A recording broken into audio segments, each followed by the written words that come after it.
In today's show, we discuss the erosion of privacy in a surveillance society.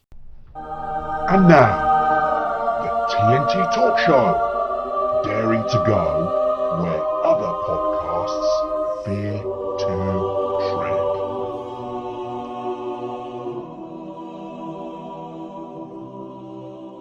Hello, I'm Tony Fasula, and I share the stage with my esteemed friend and colleague, Taya Boya. Taya, hello, my friend, once again. I hope you keep it safe and well, and you've made it back from Nigeria. Woohoo! Just about.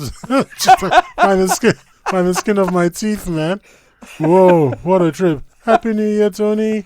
Happy New Year. So this time, I'm going to not single out one place. I'm going to say hello to all our audience, no matter where they live, because it's it's nice, happy New Year kind of vibes and everything like that. So no matter where you are, he's a changed man after being away. He's after seen seeing the light. the horrors of Nigeria, I have seen the light. It's got to be a better way of playing this. However, I am keeping my question time. Okay. Question time. And today's question is this: everyone talks about leaving a better planet for our children. Why don't they mention leaving better children for our planet? That's actually a brilliant comment. I mean, that's very true. We should start to encourage our kids to be better so they improve the planet rather than just the planet improving the kids. No, great statement. I like it. That's probably one of the best ones you've ever done. That's really touched me. So thank you for that. Thank you for sharing. I thought you, man, as a motivational speaker. I really and like it's like that. rather like serving in tennis. First you throw the ball up and the ball goes, ha ha, this is great. And then you bring the racket. So I thought I set it up like that for you. So there you Very go. Good. Very good. Right, can I ask once again our wonderful audience out there if you'd be very kind to like, comment and subscribe on whatever platform you're consuming our content on. It greatly help us obviously with our figures, but please comment and let us know what you think of the show. Do you enjoy it? Do you like Taya or not? Etc. etc. And any topics you think that we should cover, we can certainly consider those. And if you raise a topic where you think it's really winding you up, you may be informed. We may even get you on the show. Mm-hmm. That's what the sort of people we're like. So there you go. But if you want to get in touch with us directly, not on the platform you're consuming our content on, you can do with our email address, which is, for those of you watching on a video platform, Taya has it on his name tag, and it's TNT Talkshow, no spaces, @mail.com. I'll repeat it. TNT Talkshow @mail.com. So yes, please continue to send us emails via that channel. Right, let's move on with today's topic. And today, this is one of yours. Mm-hmm. And what we're going to discuss is the erosion of privacy in a surveillance society. Now, as it's one of yours, why did you want to discuss this one in particular? I'm not sure I did. Oh, was this me? I sometimes come across topics in videos and I think, oh, this would be great. And then I put them down in our Trello board, and then I forget what excited me about it. And then you come up and say, let's talk about it. And I'm like, why the hell did I ever think that was going to be? So unfortunately, this is one of those, because I've realized in doing my research that it's sort of wrong, which is, sorry, what's the question again? The erosion of privacy in a surveillance society. Yes, the erosion of the erosion. It's a little weak for someone like me who's interested in accuracy of language. I would say that it almost sounds as if privacy is being eroded. But as I'm about to argue, privacy has long eroded. It's gone, went a long time ago. That would be my So would the title be The Destruction of Privacy in a Surveillance, or The Eradication of Privacy, rather than Erosion? Because erosion implies it's been removed, but there's still some there. Yes, yes. I think it's more. I think the question, if I were to reframe it, would be, why did we allow privacy to be taken from us? Indeed. Well, if the audience are wondering, well, has it? Well, we'll carry on and describe a couple of things here. I mean, the real case in point for me whilst searching this was East Germany. And I'll explain. There used to be, in East Germany, there was the Stasi. The Stasi. I can't say Stasi. Stasi. Yes, And Stasi. they used to open up the post. They used to listen in on phone calls, and we in the West, where we are, used to call it violation Yes. of human rights. We used to mock the Soviet Union. We used to mock the people in the Warsaw Pact and saying, "Oh, you poor so and so's." Can you imagine living in a surveillance state? I've often said that we are the baddies now. We have morphed into the thing we used to mock. To mock. Indeed. And there's so many examples of that now. I mean, we have basically, especially UK and the US, have legalized that very same dream of theirs. We've actually legalized it. I'm going to give an example in the UK. We've got the UK's Investigatory Powers Act, and it's sometimes called or referred to as the Snoopers Charter. And basically it allows the government to force internet providers to store your entire browsing history for a whole year, accessible by police without any sort of warrant. So basically that act has given them carte blanche access to everything you do online without even a police warrant. So it's ridiculous. And the US have something similar called the FISA, FISA, Section 702, which basically allows intelligence agencies to sweep up the communications of foreigners, in quotes, but they accidentally collect millions of Americans' data in the process and search it without a warrant either. So basically, we're condemning the Stasi. Is that right? The Stasi. Stasi. Yeah, for recruiting neighbours to spy on neighbours, because that's what they did. But today, the government doesn't need neighbours. They have a device in our pocket that they have a law on their side. So literally, they can snoop in on us without needing neighbours. They just do it from what we use our devices in our pockets every day, which is scary stuff. Well, yes and no. If you're not on Windows 11, excuse me, got this cough I brought back from. Tyre overseas. conveniently coughs when he discusses Windows 11. He has a beef about Windows 11. With the TPM. TPM is worried about that. If those of you don't know what the TPM is, what are they on about now? Windows 11, just very quickly, quick digression, as Tyre likes to say. What happens in a Windows 11 machine, there's a special chip on the motherboard, and you can't install Windows 11 on a older machine without this chip, because it uses it for security. But Tyre seems to believe that, I don't know how true this is, that it follows you around, it stores your fingerprint. It stores the motherboard. It's a license plate for your motherboard. Think of a license plate for a car. It follows the car around. Okay, well now you got a motherboard on your device, and this TPM is like a license plate for your motherboard. So whatever happens on that motherboard is tied to that license plate.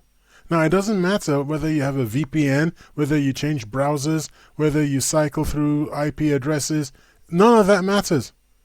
It's in the same way, it doesn't matter what town you operate in, what town you're driving in, and what clothes you're wearing, or what sunglasses you're wearing. You can't obfuscate your identity. If you're driving your car, we identify the car. That's it. So that's all I'm saying. That you can't get away from being tied in to that encryption service, because actually it's a service, kind of weirdly. You can't get away from it. Anybody who wants to know what that motherboard has been doing and has the right, if you like, permissions, authority, access, has the right access, because not just security people. It could add people who are willing to pay, advertisers who are willing to pay, the big boys enough money so they can get access because they want to sell you more and more of the blooming, stuff. I'm going to be polite. So this is all we're talking about. But okay, so from the point of view of the average citizen, that's not a problem. Well, it is a problem. It's encroachment on privacy. But imagine being a whistleblower. Imagine being an investigative reporter. Tell you what's funny. This morning or late last night, I can't remember which. This morning, probably late last night, I came across a video. Sorry, not a video. A news report, Sputnik or something like that, where the American government has just now woken up and said, "Hey, hang on a second, this Windows 11 thing. This could breach our this could breach our security. I mean, we're CIA and you're taking desktop snaps of everything on our screen. That could actually yeah, but that should be turned off on the security settings. You see, because they're the CIA, because they're dodgy characters, they've asked themselves the right questions. Well, if I'm dodgy, how do I know you're not dodgy too?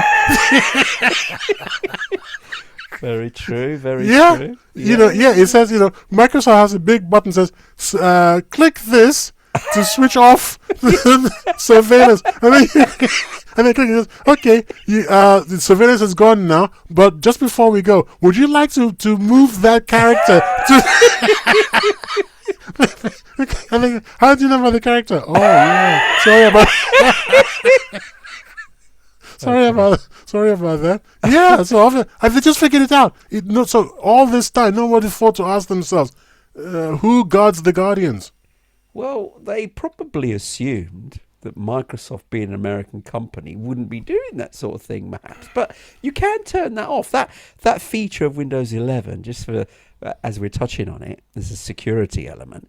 It's supposed to take snapshots of your screen periodically. It's almost like backups, and it includes your screen, which is a strange way of doing it, mind you. And I don't know what the purpose directly is, but Microsoft are saying it's to keep a snapshot of your machine at certain times. But I don't understand why the screen needs snapshotting.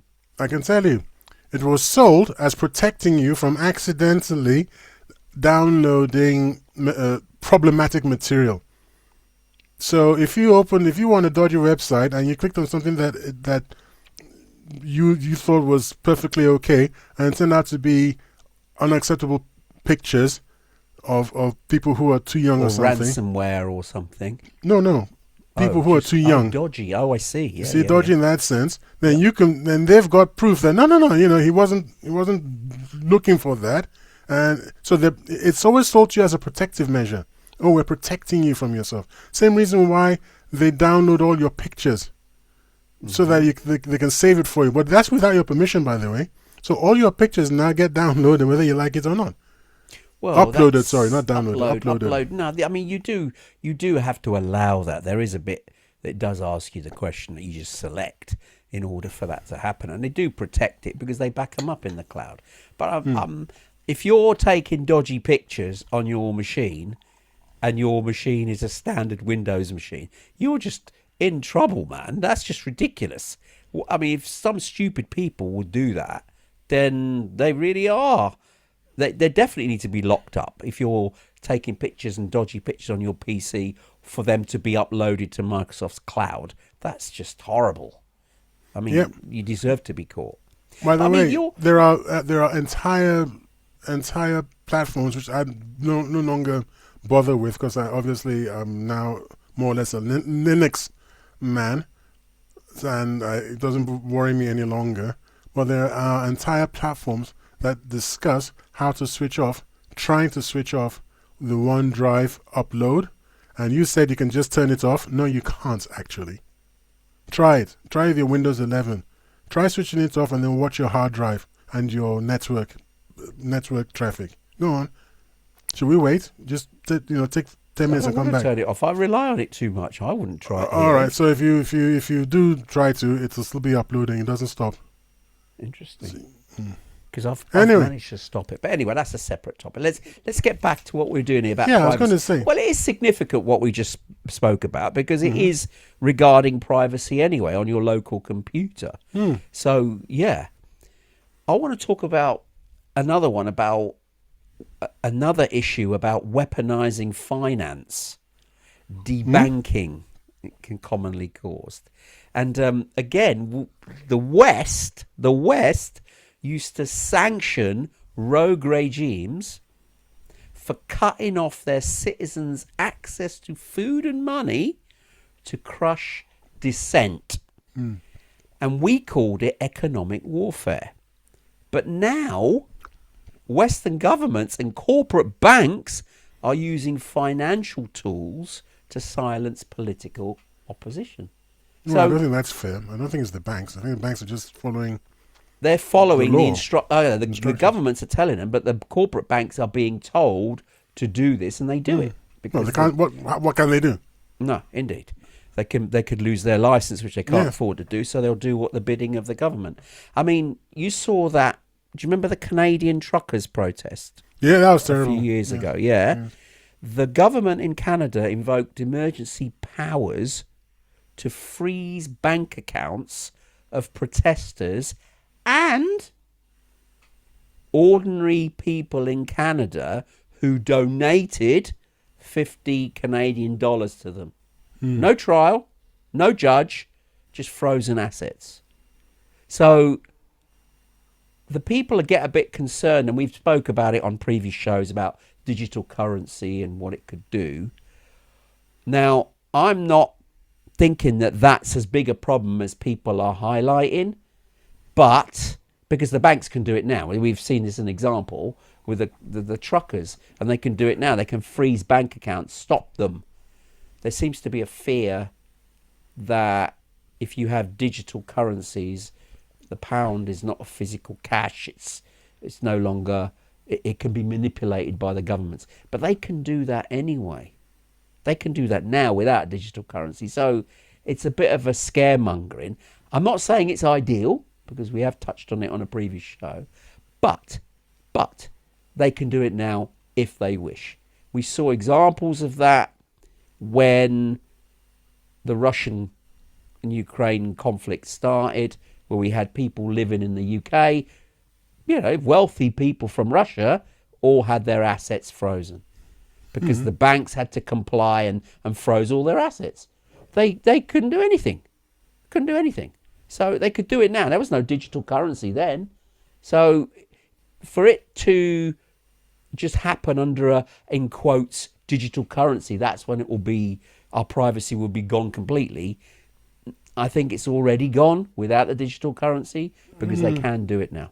You're talking about private property then. Private property rights, I think, is what you're touching on there.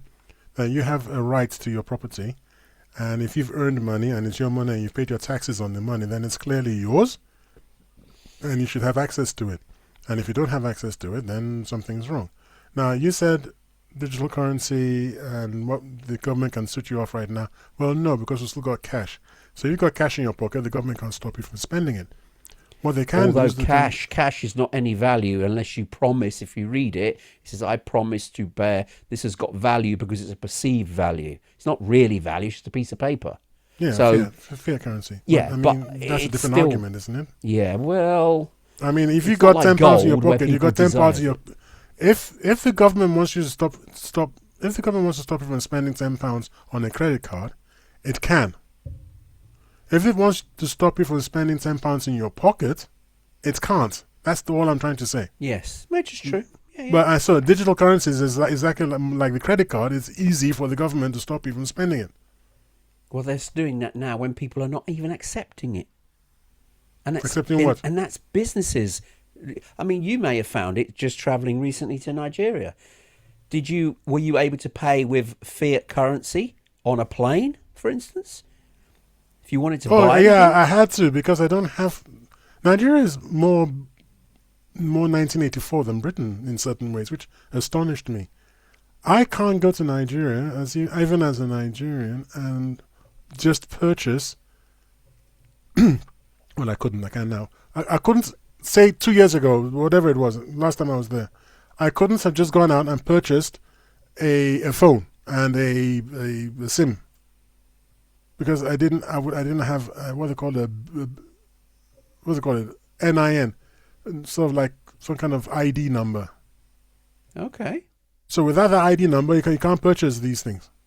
Wow. And then I can't even open a bank account without that ID number, and without what they call a BVN, which is like some kind of bank thingy. I see. You can tell I'm not really au fait with the system. Without that, you can't pay for things through banking. You can't have a cash card or anything. So they deny you that without proving who you are, effectively. Exactly. You've got to prove who you are. That's a digital ID. Has to prove who you are. Wow. And this is Nigeria, where such a large percentage of the population isn't even literate. So how it's working, I have zero idea. Indeed. It's interesting. Probably not working. It's horrific. I mean, yeah. I mean, what I dislike about all of this is where this is heading. Because if the government then gets annoyed with you, let's say you attended the wrong protest, Mm-hmm. then they can turn off the ability for you to buy food. Mm-hmm. So you're no longer a citizen, effectively. You're just a subject. Yeah. And that means you're at the behest of the government all the time. You're not a citizen in equal standing, because that means democracy has just officially died, because you're no longer a citizen of a democracy. You're just a subject that has to bow down to the rule of the land, which we do to a point, but our freedoms that we were used to are indeed gone. It's amazing. I think we've both arrived at the same conclusion, but from different angles. I like to call what we've got now today performative privacy. Now we're just performing privacy. And because of this topic, because of researching this topic for this show, I have reached some startling conclusions that I'm going to have to change my lifestyle. You see, you want to talk about moving over to Linux to avoid Windows 11. We're not to talk about things like that. It's a form of performative privacy. It makes me feel like I'm in control, but I'm kind of wasting my time. VPNs, putting tapes on cameras, these things. When you step back and you look at it from the bird's eye point of view, what people like me are doing is we're wearing a suit of armor in an age of ballistic missiles. It's old hat. It's irrelevant. It's got nothing to do with when push comes to shove. None of that stuff matters. Well, okay, I feel better, but it's just, like I said, it's like a performance thing. So, here's a question for you. This is where the racket comes down on the tennis ball, right? Okay. Isn't it better to stop the pretense that we're anything but proles? We're useless, we're feckless, we're idiot maggots living in an idiocracy that we built on our own stupidity.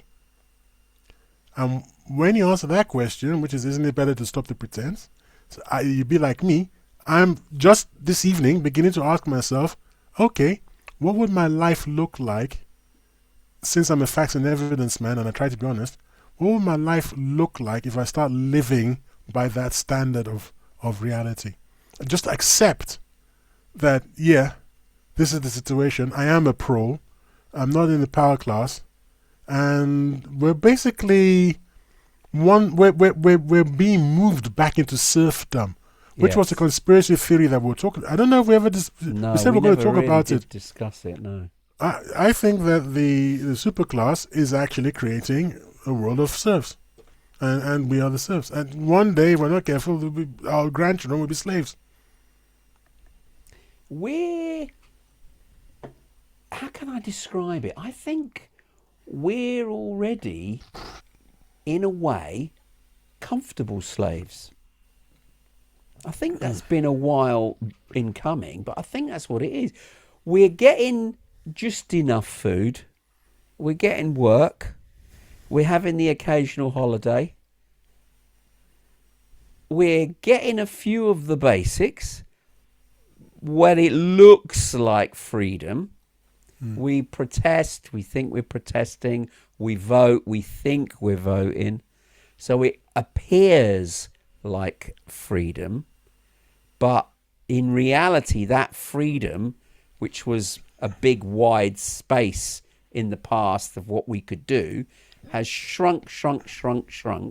So it's literally quite close around us, but we're not seeing that circle close in. We still think we've got loads of freedoms, when in reality, all our moves are monitored. I mean, we used to moan about China, for goodness sake. We used to say mass surveillance system. Oh, my goodness me. They're terrible. They track all their citizens with cameras in all sorts of locations and give them a credit score. Blimey, we've got that here. We're you walk through any major city in the West and your cameras are on you. They can identify you from live, recognition systems. They've got that going. They've got vans that go around in real time using AI, can scan a whole crowd looking for faces of interest. They can do that now. They're not asking your permission. They're just doing it. Yeah. So you can end up on a watch list. And that happens. What's interesting? Sorry. Yeah. It's something that happens here. And did you know that recently in 2024-25, just last year, it was revealed that the UK police lobbied to keep using facial recognition software they knew was biased against ethnic minorities because the fairer version of the software didn't catch enough people. So they actually went in and said, no, we want to use the original facial recognition software, which is flawed, because their numbers will be up. So it looks like on a sheet of paper, they're catching more people. Well, how crazy is that? Well, to be fair to the police, you see, as a pragmatist, that kind of works. Because after all, it's only ethnic minorities. So duh, if they don't like it, they can naff off back to where they came from, can't they? Stop it. If you're really that upset, move back to Nigeria. No, I'll stay. Now, I was going to tell you something. Have you ever had an AI snicker at you? Snicker? What? Are you joking? Laugh? Well, not laugh out. I mean, you can't reproduce the sound. But you get the distinct, from what it says, you get the distinct impression that it's snickering at you. Is it because you're trying to make it laugh and it's no. responding? I was having a serious conversation with an AI, and I said, look, I'm fed up with this surveillance issue, that we've got here, the mass surveillance and everything. I'm not going to go to Windows 11. I'm thinking about another system. We were going back and forth about the various systems. I said, I kind of like this idea of this Harmony OS, this Chinese Harmony OS thing. And then the AI kind of snickered at me. Said, you like the idea of Harmony OS? Hey, do you realize what it does? Everything is Beijing phone home or something. Yeah. You think you got surveillance now? Let me just explain to you what's going on in China. I was like, oh wowza! So even with the stuff they sell in the West, I said the stuff they sell worldwide. Yes. Worldwide. Yes. They genuinely don't care what you think of, So because that's why government places recently have got that advisory where they said they couldn't have certain network equipment installed in strategic places because they don't just manage the packet data as it goes through it. They send it on to China. Everything gets sent home. This is Beijing, call home. Yeah, absolutely. Somebody's blooming vacuum cleaner. I know, but did you know about the vacuum cleaner? I heard about the vacuum cleaner. I mean, So if you I'll want to tell- elaborate for our listeners who may not be aware. So this person, I think he was German. I don't want to swear to it in the court of law, but I think it was a German person. Bought a vacuum cleaner. Okay. Anyway, somebody bought a vacuum cleaner. Not a Chinaman, not a Chinese person.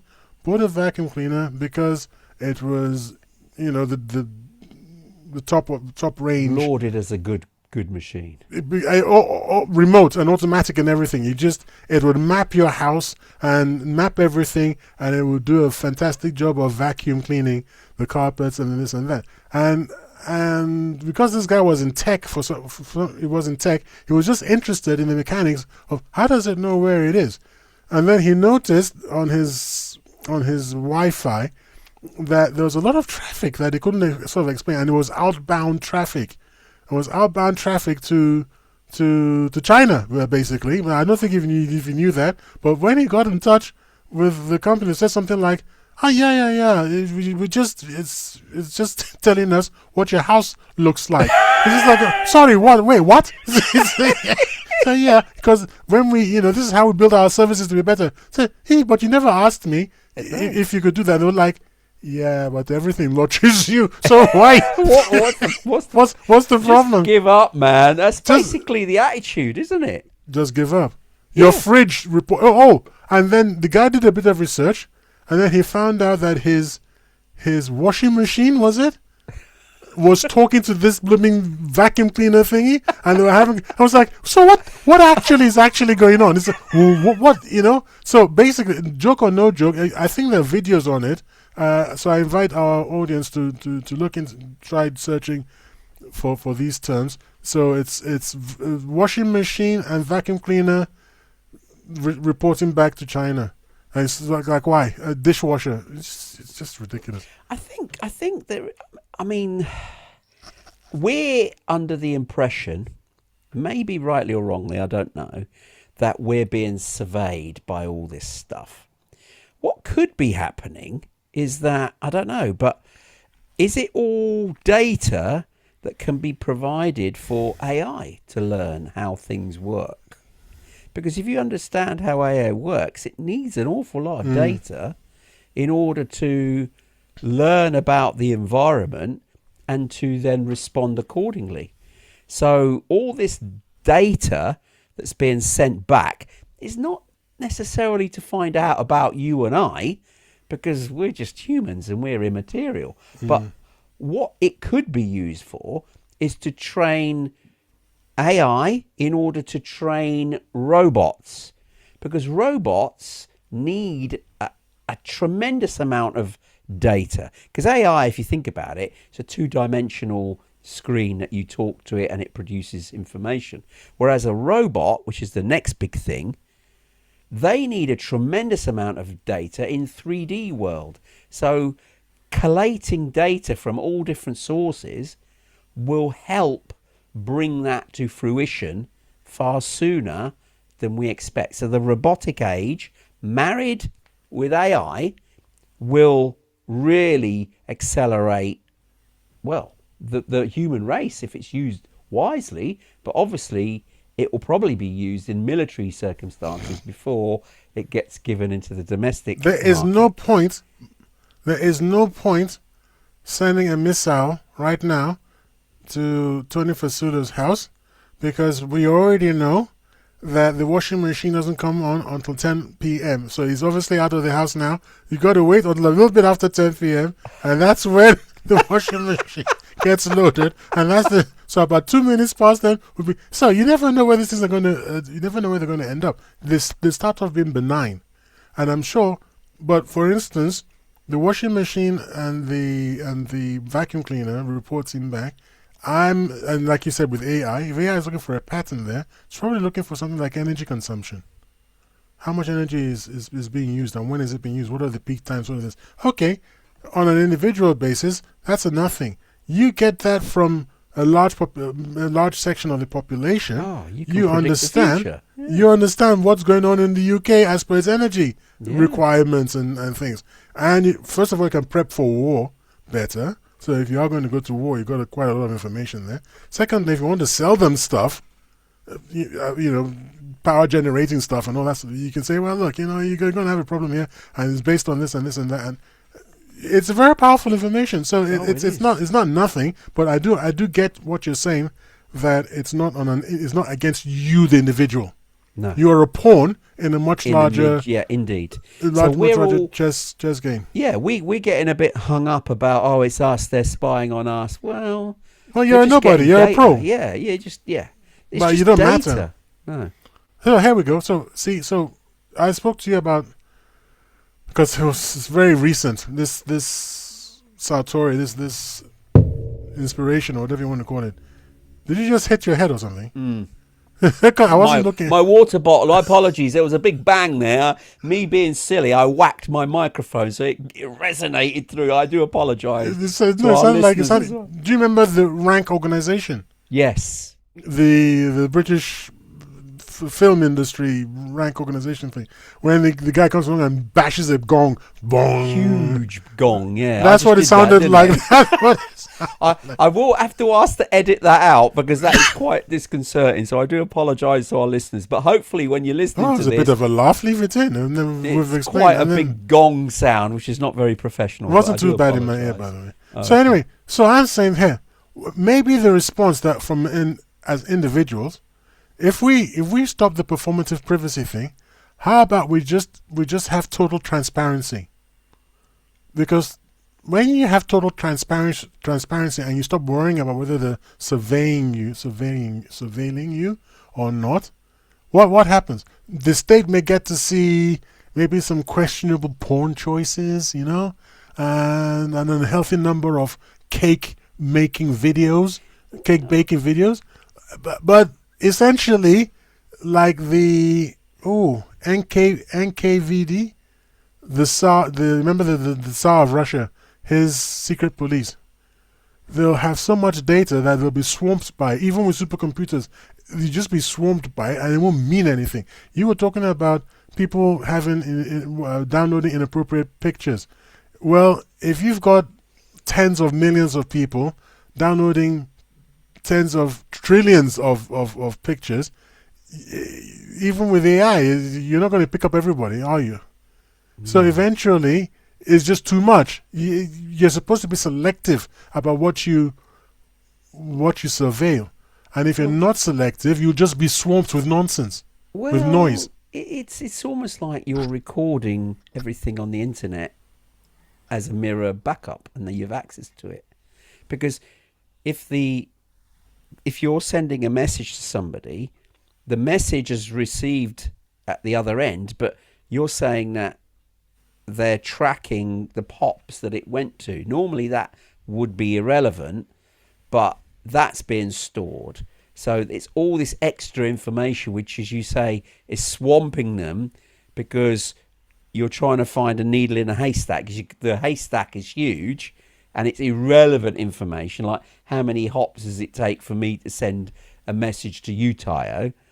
That's stored somewhere. So what? Who's interested in that? But it's being stored in amongst stuff that some people may be sending elsewhere. And I get it, but I think the reserves of some nation states is powerful enough to store all this. They're not afraid to do it, because they have the capacity to store this stuff, and so they just collect it, and they do. I mean, I want to talk about the censorship stuff, disinformation. Before you do, the 1.4 billion Chinese people, right? Yeah. Well, if you're going to surveil, a lot of them are kids and stuff, but maybe 800 million adults, maybe. Yep. Surveilling 800 million adults in a way that's effective. So, look, surveillance is not about control. as I see it. Surveillance, I think in the West, I'm not going to talk about China. I think in the West, what has happened, it's like, how did we get here? Okay, so how did we get to this position? I think in the West, what happened is we outsourced our conscience because it was happier. We were happier being supervised because it's safer. A lot of people aren't okay. For me to blow yours and my intellectual prowess, especially in my case.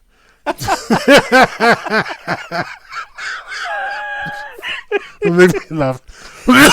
Your modesty astounds me. Well, it is the perfection of modesty that makes me perfect. If you don't know. So anyway, it's our intellectual level makes us comfortable, I believe, in making decisions. But isn't it possible that in this idiocracy where I believe IQ, you see, IQ is supposed to be average out to 100, because isn't it 100 supposed to be the average? I don't So know. how can we have less than 100? It doesn't make any sense to me. If I understand how IQ works, 100 is supposed to be the average, yet somehow it seems as if the average IQ is now, there's this number running around 86. Okay, that's interesting. Yeah, so most people are idiots. Okay, well, we did sort of allude to that at one point when we covered it on the show. Not to be disparaging to anyone, but it seemed to be a lot more people are, not scoring very highly for whatever reason.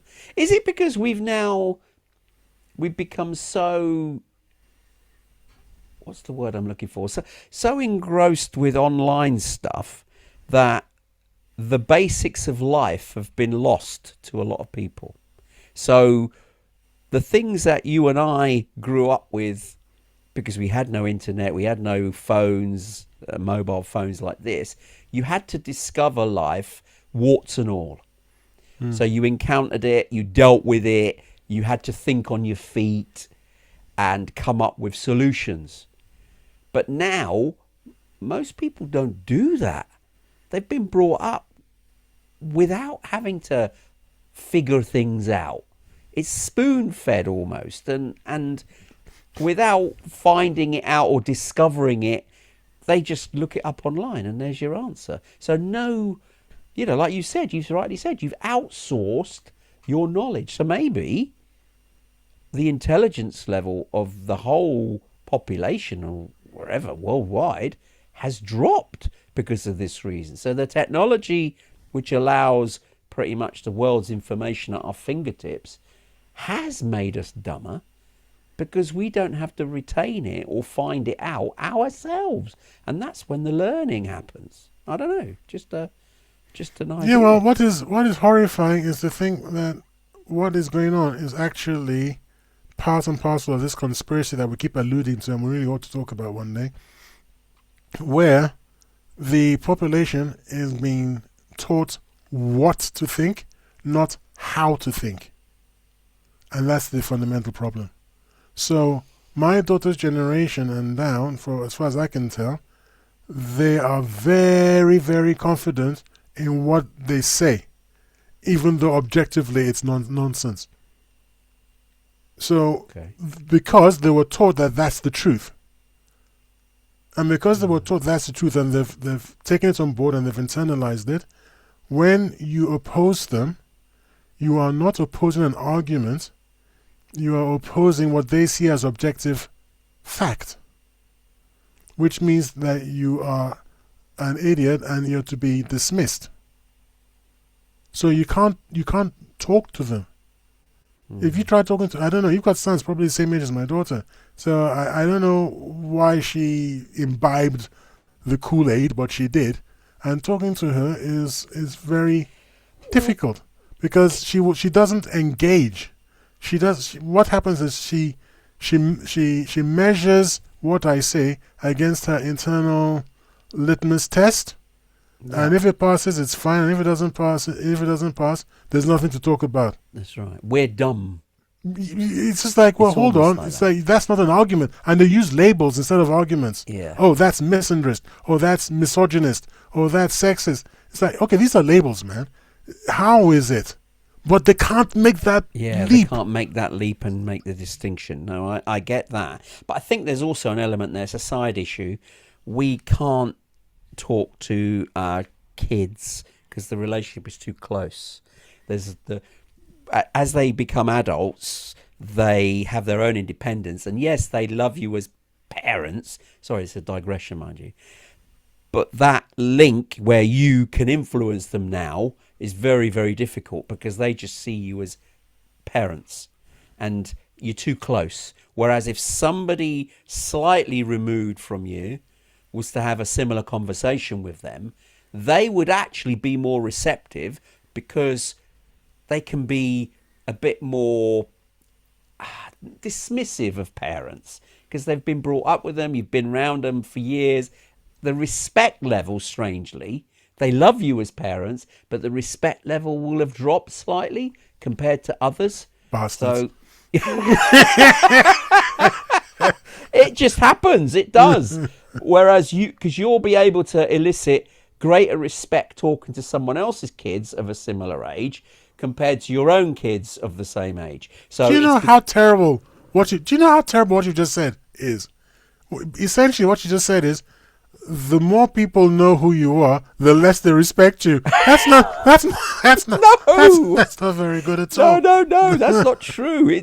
But it's because of family, and it's family because they're in your inner circle, and people in the inner circle aren't really the respect level goes a little bit because you see them every day. You see them in your underwear. You know, they see you in compromised positions at home. You're burping on the sofa. You're farting on the sofa. You know, all the stuff that everybody does, but majority of people don't see when you're in your polished guise. But your family members are in that inner circle. They see all that.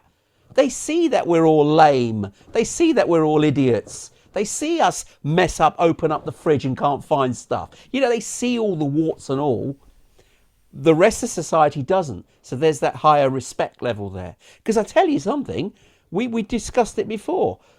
The people in high profile places, you know, MDs of companies, in corporations, in the royalty, they do the same stuff as us. They go to the toilet like we do. They have the same conversations with their loved ones. They're still family. So, and the respect from the ones close by is less than further afield. We respect them more because of that distance. And the same with the kids. So we've made a bit of a digression here. Pink Floyd said it best. Pink Floyd said, if you recall, but in the town it was well known when he got home at night, his fat and psychotic wife would thrash him within inches of his life. Do you remember that? No. The Wall. Oh, was that the lyrics of The Wall? That's the lyrics of The Wall. Yeah. Gosh, he was talking about the teacher who at school he was a terror. But when he got home at night, everybody knew what happened to him, you know. So that's what you're talking about. Outward facing, you got one level of respect, and then you get back home, and then if you're unfortunate, you suffer the indignities of even though you shouldn't. Anyway, so surveillance, and how did we get onto that topic? What was you said you agreed it was a digression, but you just wanted to talk about this. Okay. It's not about control. I'm saying that surveillance is not about control. It's about us outsourcing conscience.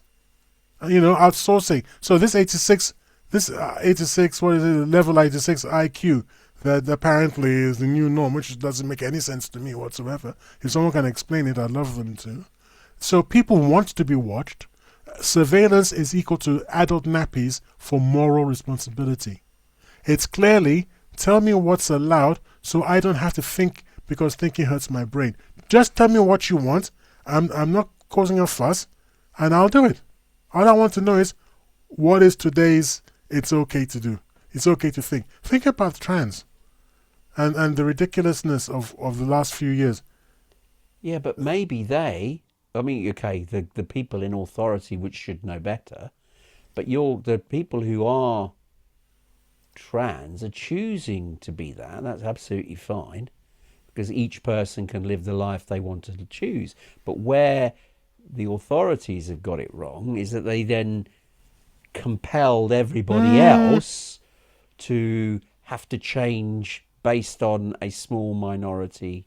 That's in what I'm society. talking about. I'm saying that the reason people went along with it was, how can I be a good person? Oh, you can be a good person by looking at a bearded fellow, a big burly head bearded fellow, and agreeing that he's a man. Sorry, he's a woman.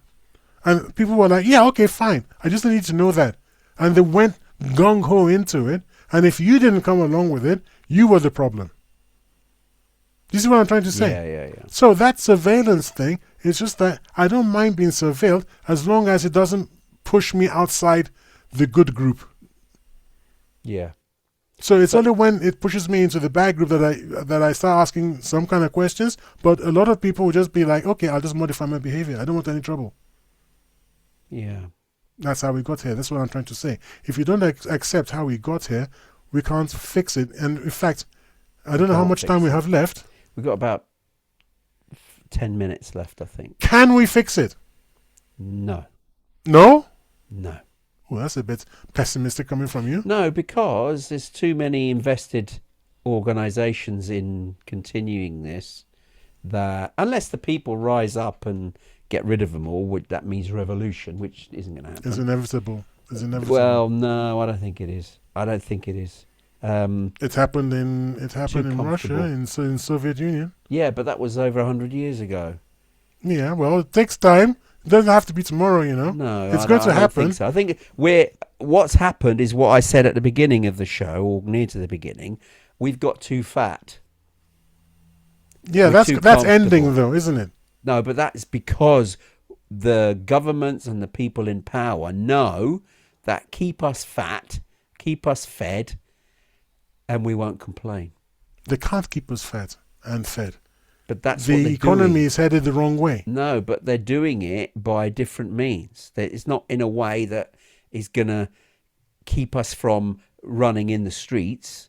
Yes, the economy isn't in the best place, but it's not enough to, like you used to use in our earlier shows, torches and pitchforks. We're not doing that. We're not going to get to that point. It just isn't. We spoke at length about the US, and whether they were going to have a civil war. Again, they're too fat. And I don't mean too fat physically. I'm talking fat in terms of comfortable. Yeah, it's a metaphor. They're too comfortable. They don't want to rock the boat. And so, yeah, we as humans are becoming play things. That's all we want to do. We just want to play. We want to live our life and then play. Entertain ourselves, play. And the hard stuff gets done by somebody else over there, government. And part of that equation is, we're going to look after you, but we need to monitor you too, just in case. And what used to be censorship is now, we're doing it for your safety. And that's what it is.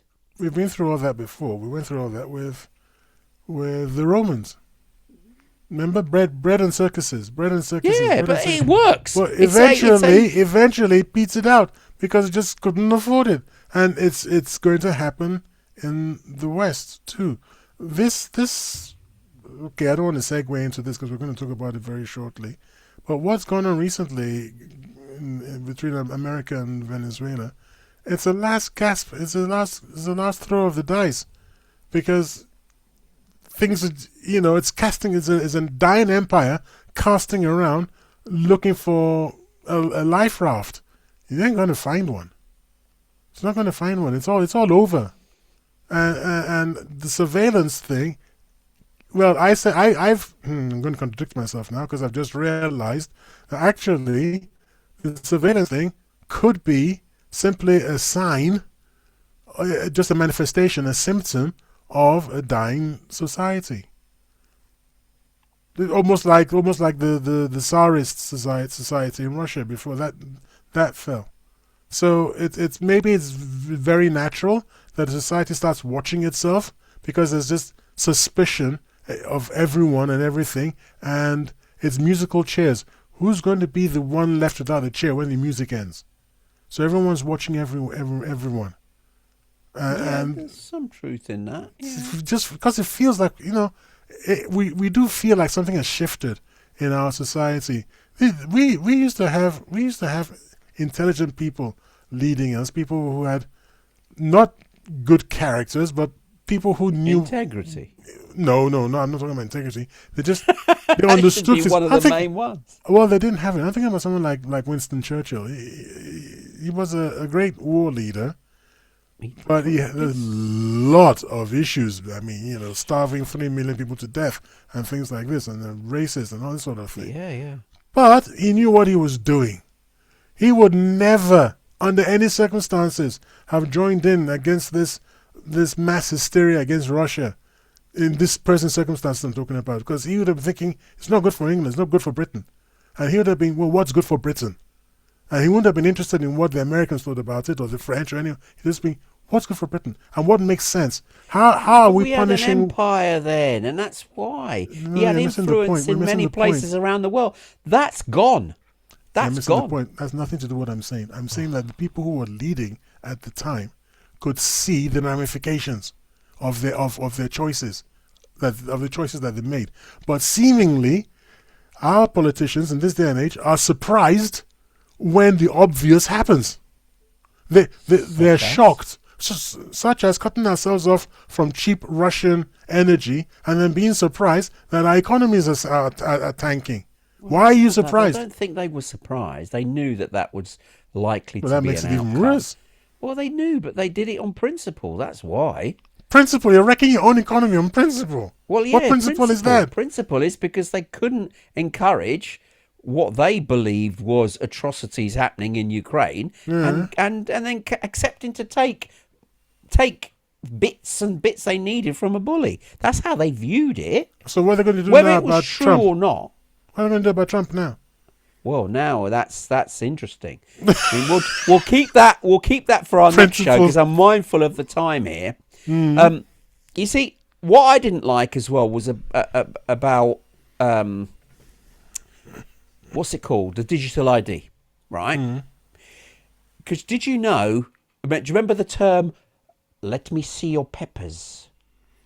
Oh, this is the Germans, wasn't it? Yeah, the Nazis. Let me see your papers, please. And we use that. We know that because it's in a cinematic villain in an authoritarian regime, and it's been depicted in the cinema many times. Papers. Yeah, peppers, please. Yes. Now, are we sleepwalking into a digital version of peppers, please?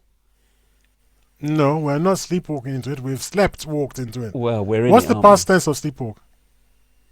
Sleepwalked. Or slept. Yeah, sleepwalked. Sleepwalked, possibly. So we sleepwalked into it already. Because we had the vaccine passports during the pandemic. Well, that's still there. Because did you know that the Tony Blair Institute proposed an idea for a global digital health ID? So, and the idea for this is that you got to have the ticks in it if you want to travel to work, travel abroad. And you can see where that's heading. If your tick isn't right, you could end up, well, if you're not well, because your tick's not right, you can't go into certain places. It's like, hold on. So we used to mock the Soviet Union for their passport system, which restricted their own citizens with traveling within their own country because of how it worked. Now, we're building this proposed digital checkpoint for the internet. What's happening with the internet? We've got to prove our digital ID. Australia is the front runner with this, and we've touched on it on a previous show. So this is all linked to the digital ID. So are we not already doing this, or slowly in the next few months going to have a system of peppers, please, but it's going to be online? Isn't that what we're doing? So that's more control centrally. It certainly seems that that's where we're headed. And I'm just wondering, here's a question for you. Does every civilization eventually invent a mother to tell it when it is time to go to bed? Is that ingrained in the way our society works? that we get to the point where Possibly. we've become so. Let me use your metaphor. We've become so fat and comfortable. Fat and something else you said, isn't it? Fat and lazy. I don't know what you fat said. and comfortable. Yeah. We've become so fat and comfortable that it's just look. Just leave me alone. Handle it. Tell me what you want. That becomes our default modus operandi. Yeah. Someone else take care of it. I'm too busy having fun. I don't want to be engaged in that and spend We any. elected you. You do. You handle it. Yeah. Without. Yeah, you take care of everything. You wipe my bum when I need it. Do it. Effectively, that's what's happening. So, anyway, we're getting close to the top of the hour now. Do you want to sum up then? Do you think the erosion of privacy in a surveillance society is happening or has happened? What's your view? My view is that the surveillance state did not sneak in. It was invited by people who didn't want to be responsible anymore. The most radical idea today is not privacy, it's unpredictability. People just want things to be predictable and comfortable. That's it. I agree with you, because that, in actual fact, is a safety mechanism that we all employ. It's part of our internal structure. Did you know that? When we see patterns that are familiar, it's classed as safe because we've seen it before. So we deem it comfortable and our stress level goes down. But when we see patterns we are not familiar with, that stresses us because it's the fear of the unknown. And that's a bit of our fight or flight in our own psyche in order to keep us safe. So we prefer things to be the same because we think it's safe. And censorship, we've now morphed into safety. But it's the same thing. It's control what we say, control what we do, but it's all in the guise of safety, when in reality we've just handed our control to the authorities and we're just, as you said, what was the word you used? Serfs? It's proles. Proles. Proles. P-R-O-L-E-S. Proles. From George Orwell. From 1984, the proles. Okay. Well, yeah. So, we're both in agreement. I think we've lost it. It's gone. It went ages ago. Okay. Anyway, we've got to the end of the show. If you've loved this episode, hit subscribe and stay tuned for more deep dives into prophecies, mysteries, and the unexplained twists of fate. You've listened to Tony and Tyre, and we are the TNT Talk Show. But unfortunately, we have reached the end of the show for another week.